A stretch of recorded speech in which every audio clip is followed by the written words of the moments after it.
Hello, welcome to Talk of the Town. I am your host, Abby on the Avenue, Marketing Director for Appleton Downtown Incorporated. Talk of the Town is a podcast where we shine a spotlight on the people, places, and passion in our community.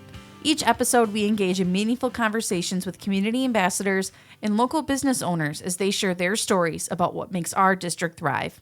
Whether you're a history buff, foodie, music lover, or something in between, there's something here for everyone. Join us as we uncover the stories of what makes Downtown Appleton one great place. Welcome back to Talk of the Town, and today we are talking about one of Downtown Appleton's exciting community resources, the Appleton Public Library.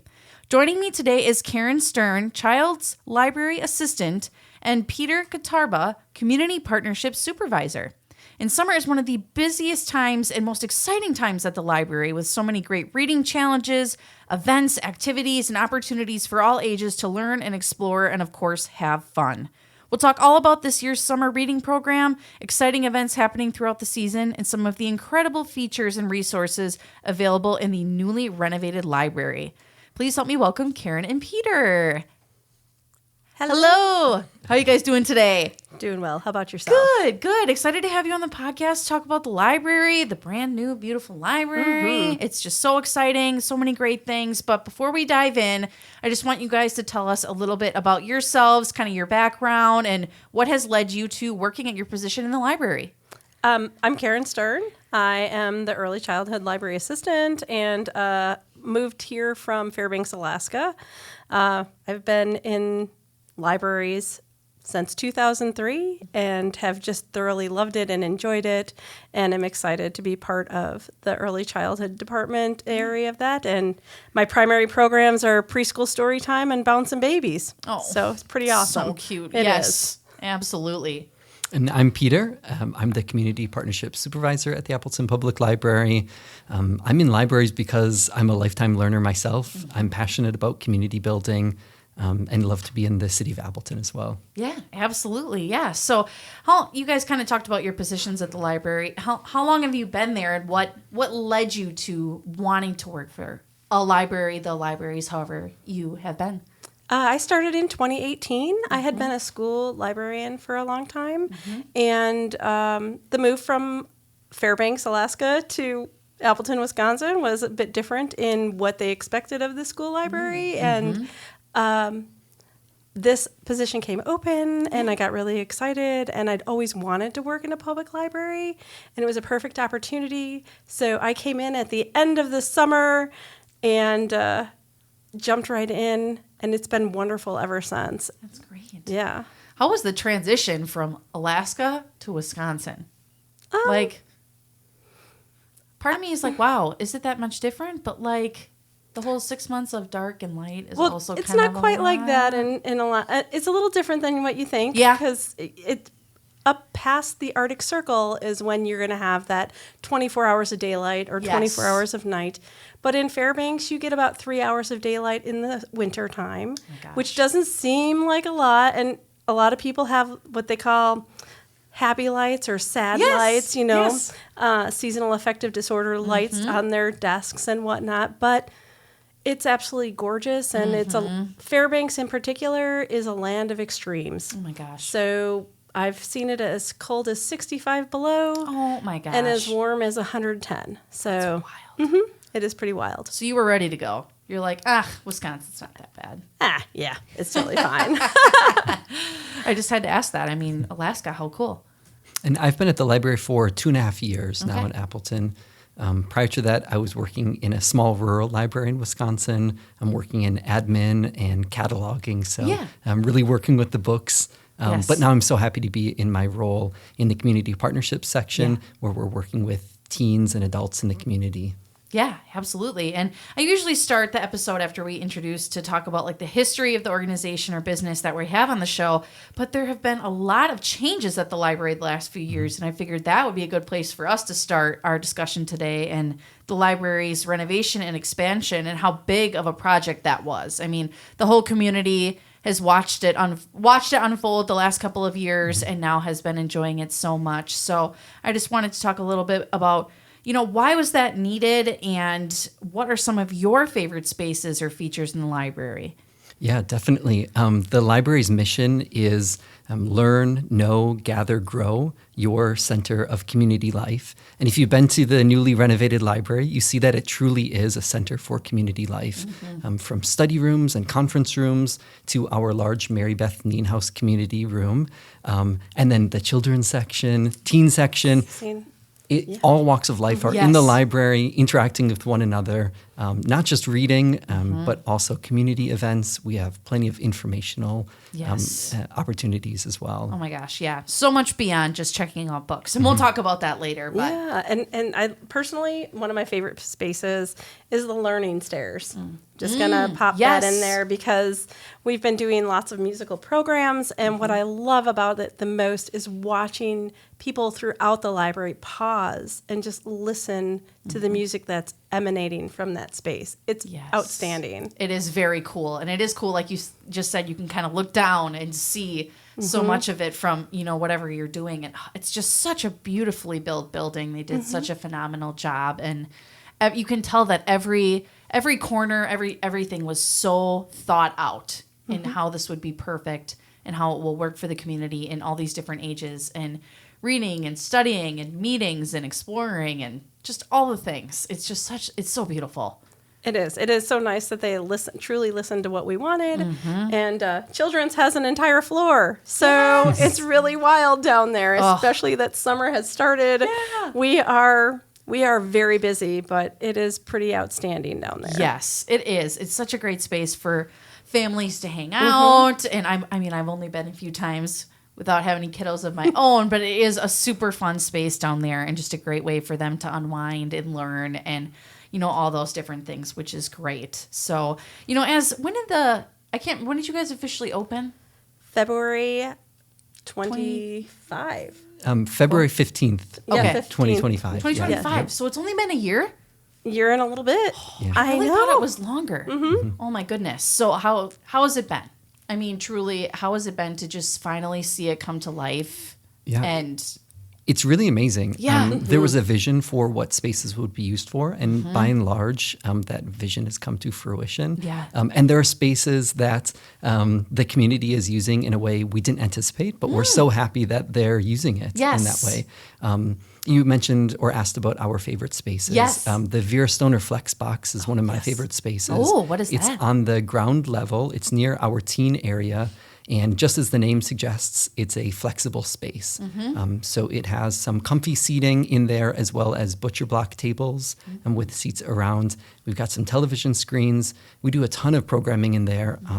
We have our weekly Game On series, which is a teen gaming series that happens throughout the school year, but also in the summertime too. So we got those tellies there, or televisions, and we've got Nintendo Switches and Xboxes. So the teens are playing games and board games as well. Very cool. We do craft nights for adults there. We've had some cooking demos. I want to craft and cook. Yeah, come on over. Oh my gosh. So many great things. Yeah, and even cooking demos we've had there. Yes. You name it, it's a space for it. That's cool. I like how you talked about how, you obviously had, pictured in your head how the spaces would be used, but to see the community use them in different ways and how unique that experience is to see that kind of unfold and having people put their own creative twist on, how to utilize spaces in the library, which is very cool. Yes, it is. Yeah, I mean, we could go on about how all the great things that are going on in there, but, talk more about how the new spaces have allowed the library to expand services, programs, partnerships. Yeah, the spaces really are wonderful. The study rooms are a wonderful addition from what was previously in the library. We have study rooms both on the ground level and the upper level. We've got spaces for 1 to 2 people. We've got larger conference rooms. And then we have the community meeting room, too, the Mary Beth Nienhaus community meeting room. That facilitates plenty of library programs, but also community events, too. Yes. So we've seen piano recitals in there, which is really wonderful. So that's a community event. It's open to all to attend, see some young students playing music. Yes. We've had some special presentations from community organizations as well in there. Authors who have come, like... Earlier this year we had Shelby Van Pelt, the author of Remarkably Bright Creatures, in the library giving a presentation. And I heard it was packed. We packed the Packed Mary the Beth house. House room. Yeah, there were so That's many cool. community members there. It was wonderful. Yeah. It's really, and we've been using the Mary Beth House rooms for our performers, for children's, like Tom Pease and Will Branch, Miller and Mike, because in the summer we start doing those, and that's where we have them, and that's the best space to have them because it's full. Yes. We get really busy, and we can have all these children there. It's great, and families. Yes. And, I know there were some, restrictions with that just based on the space that was there before, which is another great reason why, you talked about the renovation and why it was needed. And I know that was talked about a lot in the community about how, the need is there, the demand is there for these spaces and these opportunities for people to take advantage. But, it was just based on what you had. It was just not feasible. Yeah. Right. Yeah. We did what we could with what we had, and now we're able to do so much more with this remarkable building. Yes. Yeah, absolutely. So as we're talking about all those fun things, like we said earlier, summer is a very exciting time at the library. Can you just give us an overview of what people can expect this summer? Well, I guess I'll start with kiddos. Yes. So in children's, we have a reading program for all the children from birth to 12-year-olds. And we invite them to come in, whether the child is reading or not. They're being read to, I hope, and enjoying reading to one another through even the pictures of a book. I love telling parents, let them do a story walk through a book and tell you the story. Yeah. So our reading log works where there are sunshines, and for every sunshine, the child reads either for 20 minutes or they read 5 books. And most parents know when I'm talking about 5 books, it's probably the same book at least 100 times. And that's okay, too. And That's okay. We are fine with that. Yes. When they get to a ribbon, they get a prize. We have all sorts of really great little prizes, but also the community has given us coupons. So if a kiddo doesn't want a prize, they want a coupon for something totally different, whether it be food or an activity, they can do that. They go through the whole program, and on the back of the program, it invites the kiddos to do something different, whether it be write a poem, write the end of a story differently. For infants, tummy time, learning a new song, stuff like that. When they finish some of those activities, they get a book that they get to keep and choose themselves, which is often a really big seller right there. Yes. And then we have grand prizes, things like Treats with the Mayor, Librarian for the Day. I know, Treats with the Mayor has been a real big one. How fun is that? I know. I have had, when we were in our temporary locations, I have had adults ask for Treats with the Mayor.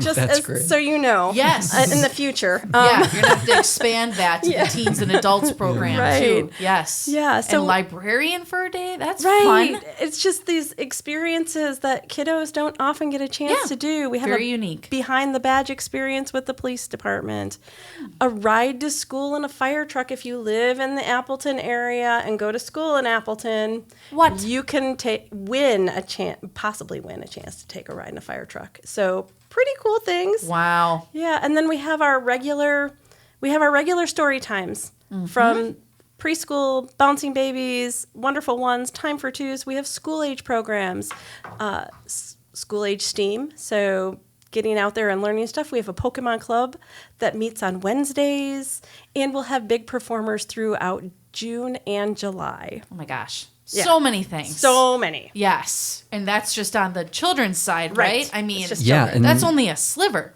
Yeah, summer reading is not just for children. Nope. We've got a teen program, an adult program. Both programs function pretty similarly. When a teen or an adult registers, they receive a reading log that covers all 10 weeks of our program. Every 2 hours that they read in a week, they can come back to the library, let us know, and we'll give them a stamp in their reading log, and they'll receive a prize drawing slip. We've got several different prizes for teens and adults. Things like Lego botanical kits. We've got an ADI gift card for people to win. Yes. Very nice. So we're really just encouraging folks to Yes. read, even if they're not in school anymore, to read at least 2 hours in a week. Come back and let us know. One of my favorite parts about summer reading is working with folks who are reading and giving them a stamp and asking them what they're reading. I've received many great recommendations from that. My gosh. I'm books sure. I've never heard of, even as a librarian, which is awesome. Yes. It's a really great opportunity. There's just so many, I'm sure. Too many. I would feel so overwhelmed, I feel like. As a librarian, I'd be like, what am I going to read? It's all around me. I'd see one and I'd be like, oh, I want to read that one. I want to read that one. I want to read that one. Yes, yeah. That seems like a very difficult... to-be-read list is infinite. Yes, yeah. I'm sure. I do want to point out, I like to tell this to people too, listening to audiobooks is also considered reading. So if you are listening to audiobooks, you are reading as well. Yes, that is a very cool thing. I know that my husband and my brother-in-law were just talking about how they were listening to audiobooks, and I've tried it before, but I struggle with it. It's hard for me to focus. I feel like I need to really sit down and just listen to it. Yeah. Versus in the car or at work, or you know what I mean? Yeah. It can be really rewarding to do immersive reading, so listening to the audiobook and reading along yourself. It's a really fun never tried experience. that. Yeah. And you can increase the speed for the audiobook too if you think it's too slow. Yes. Yeah. Yeah, that's definitely helpful. And some of them are really cool and have like one of them my husband listened to had sound effects. Dramatizations. Yes. Yes. I love those I was too. listening and I'm like, what are you doing? What are you listening to? He's like, oh, it's my audiobook. I'm like, really? You think it's just somebody reading it. Yeah. One person too. But no, some of them have multiple points of view based on the book too. Yeah. So there's lots of opportunities. And you can get audiobooks through the library, right? You can. Absolutely. Yeah, we've got physical audiobooks, so you can check out a CD or a playaway. It's just like a little MP3 player that you plug your headphones directly into. But we also have Livy, which is an app you can get for your phone, where you can download the audiobooks directly there. I've done that. And Hoopla. But another thing that in children's that we have is we call them read-along books. And they're, if anybody's as old as me, you might remember when you would listen to a book and it'd have it on the record player and it would beep and you'd flip the page. Kind of the same idea, that immersive story of the book is reading to you, but now it's all compacted together. You can put some headphones in there and listen to the book as you read along. The other kind of really cool thing about some of these read-along books, certain brands offer discussion questions. So that if you're not sure you're getting what's going on, you can have those discussion questions, especially for the immersive readers. Very cool. So many different ways that you can read and explore, and all. And what I love about it the most is how this is for all ages that can participate in these programs. A lot of the times I'm sure when people think about programming at the library, they automatically think of the young kids, all things that they can do and everything. But thinking about those teens and adults of how they can engage. And I know so many book lovers in my life that are off reading and already doing all these things, but how they can engage with more people who are also doing that and then also kind of get some of those benefits too from some of these, challenges and things like that is very cool. Definitely, yeah. And we have some great book discussion groups too at the library. And we've got a 2000s book club where we read nostalgic books from the 2000s. We've had Harry Potter for that one. We've covered Artemis Fowl. We've got Twilight coming up. I'm so pumped for that one to talk about it. Absolutely. Yeah, and then we're continuing it on into the 2010s book club too. So that will be later in 2026. How fun. Harry Potter, Twilight. Oh, I remember all those. So great. Yeah. So much fun to go back to those sometimes too. And like you said, reread old books too, not just always new ones. Yes. But yeah, going back to the TBR, it's just always going. It's always going. Always going. Yeah. And, obviously we're focusing a lot on summer, but there are other, great things to do at the library all year round. Can you guys, talk a little bit about that? We do so many different things. Yeah, that was a very broad question. I know, it's really hard to narrow down, I'm sure. Well, it's for children's, we are pretty much focused on our story times and our school age programs. And our story times are, like I said, from infancy to preschool. Actually, this summer we're really excited because we introduced a big kid story time for school age kids, because a lot of times they're not coming to those typical traditional story times. So it's nice to throw that in there.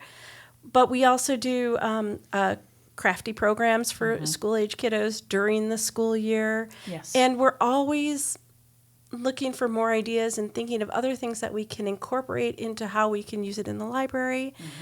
Through the winter, I've been doing symphony story time, where we invite somebody from the Fox Valley Symphony Orchestra, and they come and play their instrument. I read a story, they play. I read a little bit more, they play a little bit more. So we get a little. Cool. Yes, it's been really wonderful. Yeah.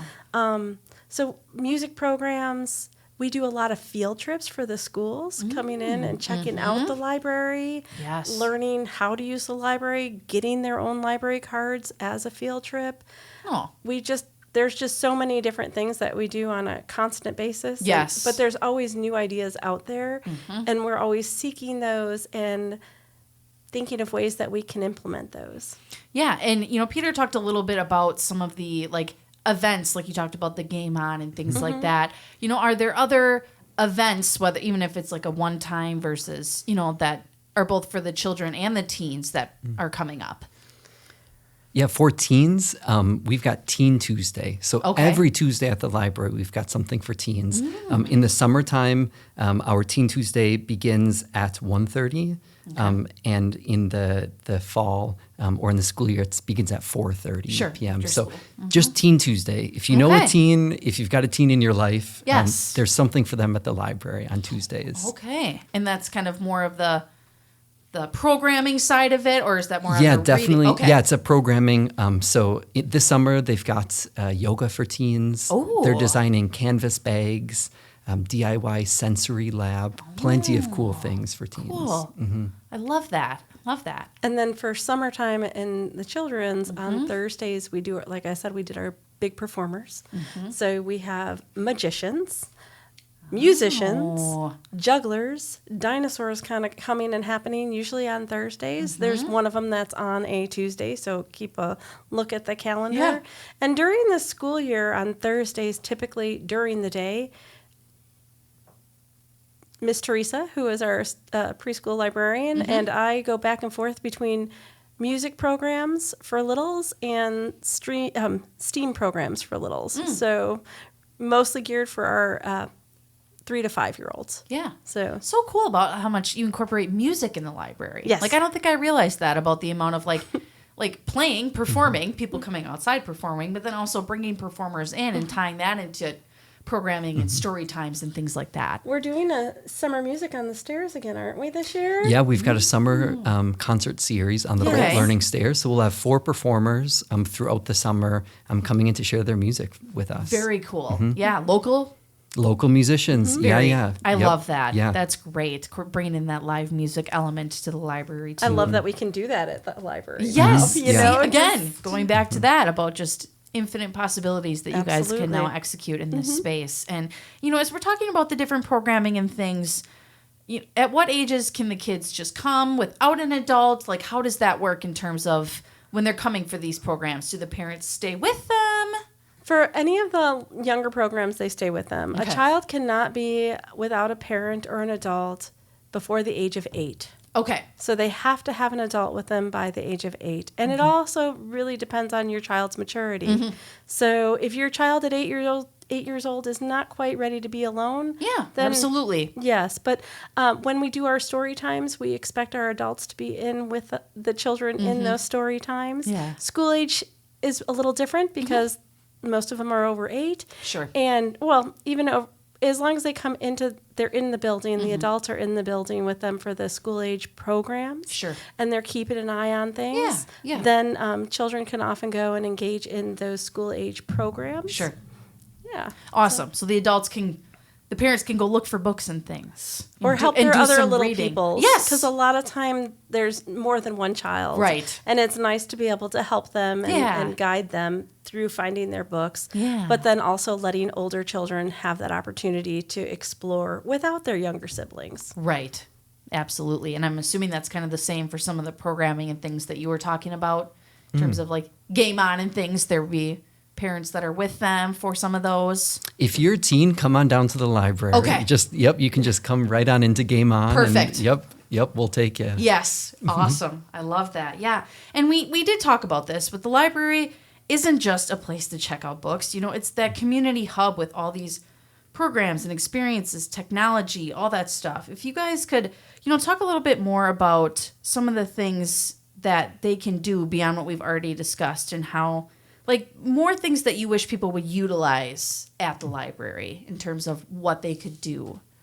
Yeah, we've talked a lot about leisure activities for teens and adults, but the library can also be a serious place too. One service that I really admire that we have is our job seekers service. So we have a job connection opportunity. It's a one-on-one service where individuals can come in to meet with a library staff member or a volunteer to work on resume building, cover letter writing. Doing job searches online can be really difficult for Absolutely. some. And so you can come on down and get help with that as well. Oh, that's cool. Okay. I love that. It's very cool on how that works with Yes. the job interviews, or not interviews, but that connection. Yeah, interview Yes. prep is one of the Right. services. Yes. And that's so important. Yes. you know. Yeah, absolutely. There's just so much more beyond that checking out of books, and also like people going there to study or just going there to read in general by themselves. Maybe they just want a safe, quiet space to be able to do that. We also have a sensory room in the children's area.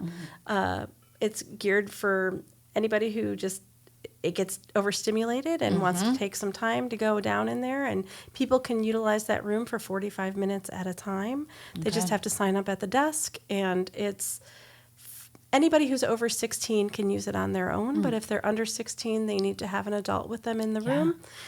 And it's just a great place. It has some dimming lights, and a lot of times I laugh because it looks like it's in a porthole, and you're looking through into the submarine or out into the ocean when you look into it. Yes. And it gets a lot of kiddos excited about taking a look at it and spending a little time in there. And some kids need that, and some kids, they just want to take a look and check it out and spend a little time and then come out and go do other things. Yep. Great that that's offered, and just how, and another thing that we didn't really touch on completely is just how the library was very much built for all different abilities and, needs that people, and talking about the sensory thing is just one of those things of how the library has adapted and made the space welcoming for everybody. Right. I also, this sounds really silly, but one of the things that I really think is really impressive is that we have companion care changing rooms for people who do have disabilities, and they can't just go out in the community and not have some place to change another adult who needs that service. And so it's really neat that we have that opportunity to do that at our library in that space. Yeah. Yeah, just so many ways that make it so welcoming and open for everybody. So I know we talked a lot about things that are coming up on the summer or anything like that, but is there anything you want to call out one more time about things that we want to make sure people have on their calendars for this summer? Well, yeah, great question. On August 11th at 1:30 p.m., we have a very special teen program. Okay. It's called Gratitude Changes Everything. We've got a wellness coach who's coming in to teach teens about how to have a clean mindset in preparation for the school year. Oh, that's great. Yes. Perfect timing for that. That's really cool. Yeah. To kind of kick off or end our summer library program on July 23rd, we're doing a library carnival with a couple stilt walkers, and we're going to pull out a bunch of really big games and just let people have some fun and explore that. That's awesome. So many great things, and I know that was just barely scratching the surface. There's so much and we'll talk about this, but they have a great calendar on their website that shows all of the fun things that they have going on. So if you think about coming to the library, definitely look at that and make some plans to be able to attend that programming. Go to apl.org. Yes. And as we're kind of wrapping things up here, there's two questions that I always like to ask guests, but I kind of had to throw a third one in there just for you guys because, as librarians, we just talked about this earlier, it's you're surrounded by books. So if you could recommend some books for summer reading, what would they be? Do you want to start? Yeah, Okay. my big recommendation is a collection of short stories. It's called Nocturnes. It's by Kazu Ishiguro. It was one of those books where I was walking through the library, going from point A to point B, and a book caught my eye, had to pull it off the shelf, and I'm so glad that I did. Oh, awesome. I love that. And is that for all ages, or what's recommended for that? It's an adult fiction book. Okay. but really beautiful stories combining music and the nighttime. Cool. I love that. All right, Karen, what do you got? All right, I'm going to do 2. Okay. Just because I do. Hey, I said books plural. So the first one I'm going to recommend is Luminous, Living Things That Light Up the Night by Julia Koo. And it's a nonfiction book, but it's set up like a picture book format. And it shows all the bioluminescence in the different varying parts of our world, whether it be fireflies or underwater or plants. It's a beautiful book. It's very dark, but then you see all that bioluminescence. And then one that I'm planning to read, I have not read it, but I heard about it and I'm excited about it. It's called The Summer of Bone Horses, and it's written by, this is going to be a handful. Yes. Virginia Driving Hawk Sneed. And basically, a young Lakota boy goes to stay with his grandma on the reservation and help her while his dad is having surgery. And it's a whole summer of first experiences and time bonding and connecting with his grandma while they're there. And one of the things he does is he plays with his father's bone horses. And if you want to know what the bone horses are, apparently you have to finish and take that time and read that book. You got to find out. Awesome. I love that. Well, just a few great suggestions from you guys. As we're wrapping up, what is one thing that you guys want someone to remember about the library or about your respective programs before, after listening to this episode? I want to say to remember that the library is your library. It belongs to you, to our community. And if you want to put some input into the library, we love to hear it. I think, are we finished with the survey?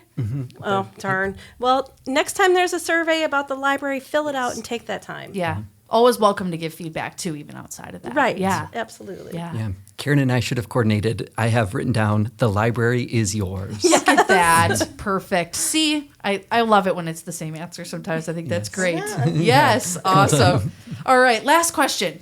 In your opinion, what do you think makes Downtown Appleton one great place? There's a lot of things. It's really hard. I know. I stump everyone on that one. It is. Can I pick 2 things? Just for you, Karen. Okay, good. All right. So I love the local owner shops, stores, coffee shops downtown. It's outstanding. But I love the amount of music you can find that is put on at the courtyard, at the Jones Park, everywhere that you go. It's amazing. Yes. And I was just talking about this earlier today about live music. I mean, it flourishes all year long in downtown Appleton, but really in the summer when it's nice outside, it comes alive. And almost every day of the week, you can find live music somewhere, whether that is the courtyard at the Paper Valley with Mile of Music, our summer concert series in Jones Park on Thursday nights. But a lot of the bars, restaurants, coffee shops, even retailers will host live music on their patios, inside, or right outside their door. It's just... And so will the library. Yeah, so will the library. Exactly.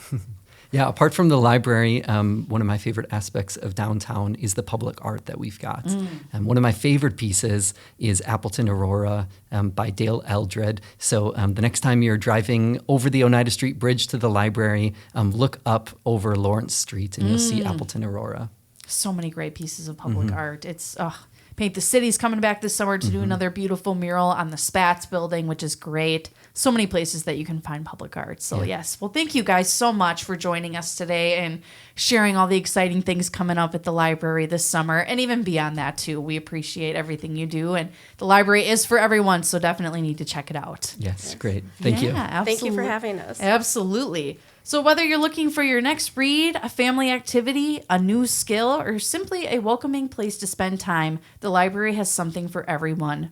To our listeners, be sure to stop by the Appleton Public Library this summer, sign up for summer reading, and check out all the amazing programs and events happening throughout the season. You can find more information on their website, apl.org, and make sure to also follow them on Facebook and Instagram for updates. Thank you so much for tuning in to Talk of the Town. We'll be back with more stories, more voices, and more reasons to love downtown Appleton. Until next time, keep your ears open. You just might be hearing the next Talk of the Town.